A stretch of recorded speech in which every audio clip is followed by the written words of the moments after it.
nuestra previsión y la información que tenemos nos hace pensar que ya hemos alcanzado el pico de inflación el mes pasado. O sea que la previsión es que se vaya desacelerando ya la inflación. No vamos a llegar al 10. Ahora, no, yo no preveo que lleguemos al 10. Juan Ramón Rayo, buenas tardes. ¿Qué tal? Buenas tardes, Dieter, ¿cómo estamos? Ya es la segunda vez que lo meto, pero es que como hoy ha dicho que, oye, anda que no llevaba yo avisando que esto iba a subir. No, el que lo avisó fue Juan Ramón Rayo, el que dijo, oye, que las cosas apuntan a que podemos llegar a superar los 2 dígitos, que esto no solo no baja, sino que sube. No fue Calviño, fuiste tú, Rayo, y desgraciadamente has acertado.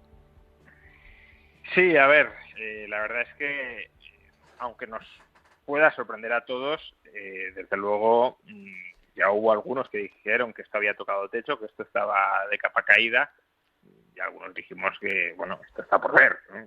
Además ya lo hemos dicho varias veces, no es solo la primera vez, porque regularmente aparecen cánticos de no, esto ya se ha terminado. Aparecieron a principios de año, aparecieron en abril, volvieron a aparecer en junio, en mayo, perdón, y ahora pues nos encontramos con récord tras récord.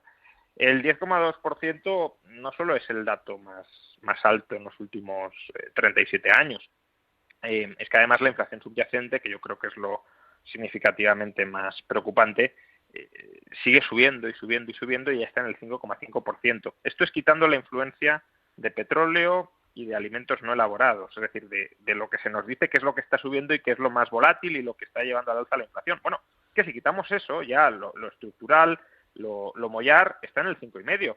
Y es que además no tiene una trayectoria que nos haga pensar que ha tocado techo, ni mucho menos, porque la pendiente va subiendo desde mediados del año pasado, mes tras mes, de manera ininterrumpida.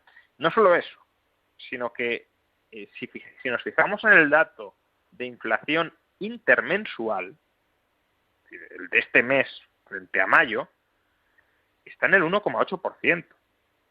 1,8% para que nos pongamos en perspectiva, sería que si se mantuviese este mismo dato todos los meses del año, que aquí también hay estacionalidad y demás, pero para que veamos la barbaridad que es esto, ¿no?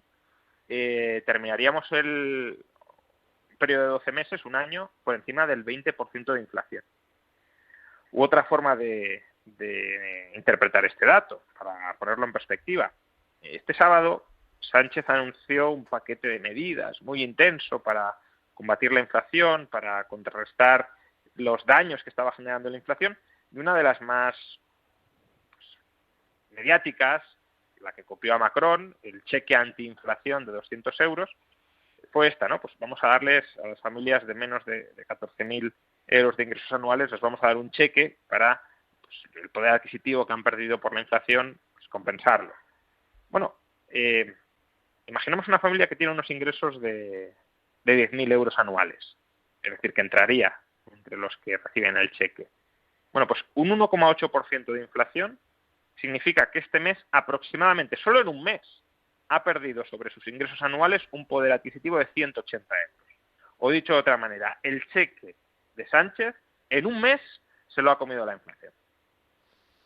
Qué barbaridad. El ejemplo no puede ser más descriptivo. Es que los titulares son ya cosa caduca antes incluso de que entren en vigor, porque la realidad les va superando a una velocidad que en la Fórmula 1 es cuando dicen que te ha quitado las pegatinas con el adelantamiento. Pero vamos a ver, Rayo, dices tú, subida intermensual de un mes a otro del 1,8% de los precios. Sin embargo, el PIB solo sube un 0,2%.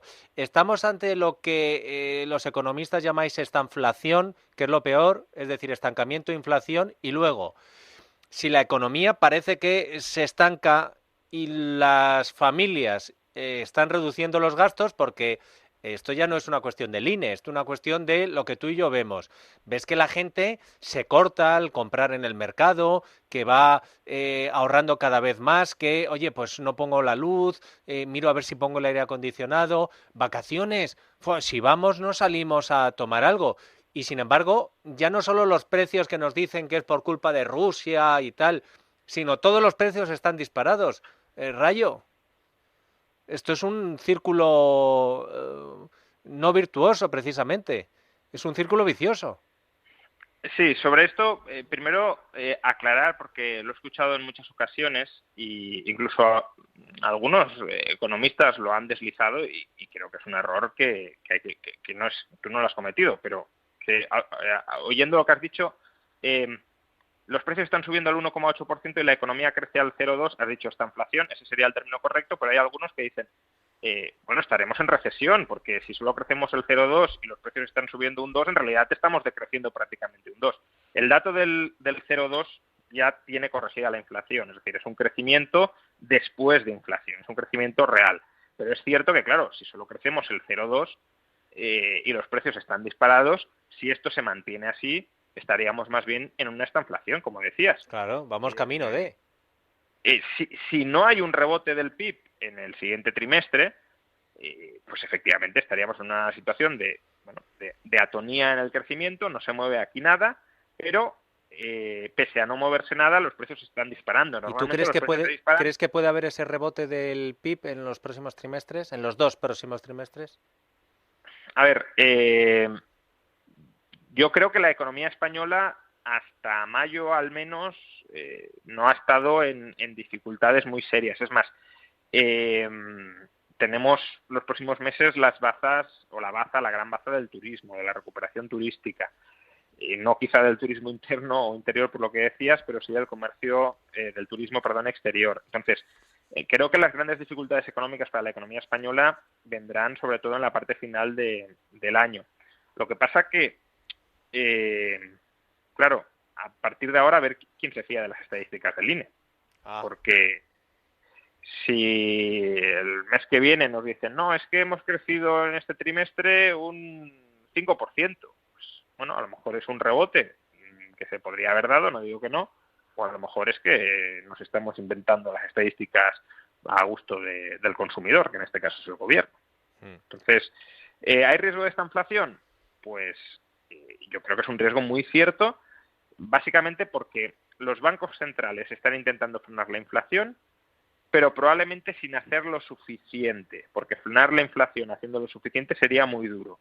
Entonces, si frenas la economía, pero no la frenas lo suficiente como para que la inflación también se frene, tendrás frenazo económico con inflación, quizá con no tanta inflación como si no hubieses frenado la economía, pero no lo suficiente como para que la inflación deje de aparecer en los titulares.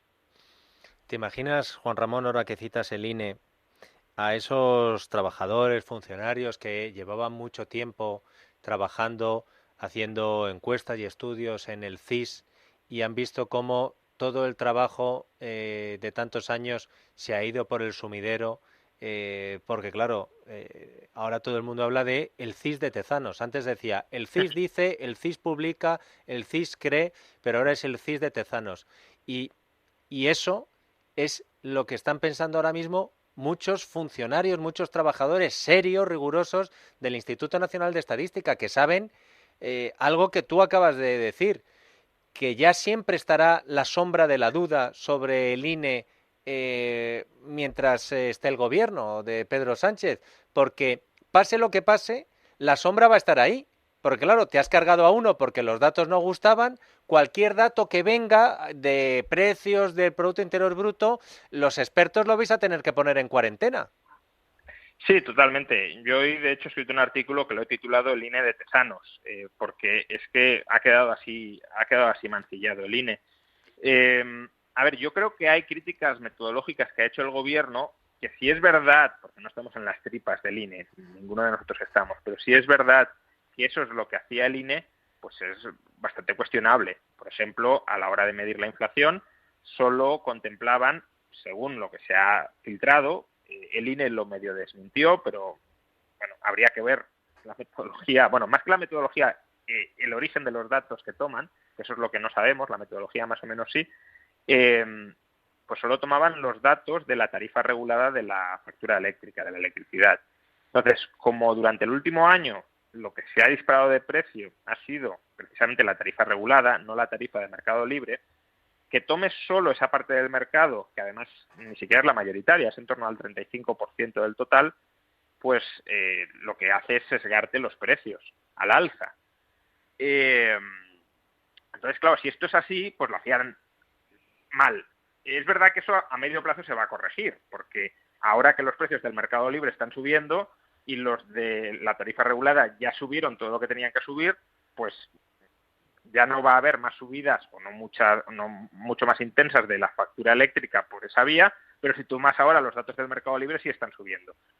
Pero claro, esto, que puede ser una crítica metodológica válida, no lo puedes dilucidar a través de un volantazo en la presidencia del INE porque desde el punto de vista del gobierno no se estén dando bien los datos. Porque es lo que decías, a partir de ahora, aunque a lo mejor se haga aplicando una metodología mejor, si baja el IPC, ¿cómo sabemos que es porque efectivamente se estaba midiendo mal y no porque el gobierno quiere manipular el IPC para hacernos creer que los precios son más bajos de lo que realmente son? Es que el nombramiento, porque el presidente del INE lo nombra siempre el gobierno, que esto ya sería discutible, no tendría que ser así, pero es siempre así. Pero hasta ahora los nombramientos del INE iban sin encargo, o al menos sin encargo explícito. Este es un nombramiento con mandato. Oye, te nombro para que revises al alza los datos del PIB y a la baja los datos del IPC. Con lo cual es que se pierde la credibilidad que pueda tener el INE y los funcionarios del INE, incluso la propia persona a la que van a nombrar presidente, que previsiblemente será Israel Arroyo, el exsecretario de Estado de Seguridad Social, que nos dijeron, por cierto, que había dimitido por motivos personales hace una semana, cuando dimitió para prepararse para el asalto del INE. Bueno, yo de Israel Arroyo técnicamente tengo muy buena opinión, pero claro, por muy buena opinión que tengas, lo van a nombrar para que haga algo, instrumentalmente para algo, y por tanto, si termina haciendo ese algo, ¿lo hace por rigor o lo hace por obediencia? Vaya papelón, vaya papelón. Oye, siempre intentamos ser justos, estar dentro de el rigor mínimo exigible, ¿no? Para un medio de comunicación o el máximo que nosotros mismos nos exigimos, y por eso tratamos de huir de las exageraciones y recordamos que Pedro Sánchez, como presidente del gobierno, no ha inventado algunas de las cosas de las que estamos viendo, que ya se hacían en el pasado.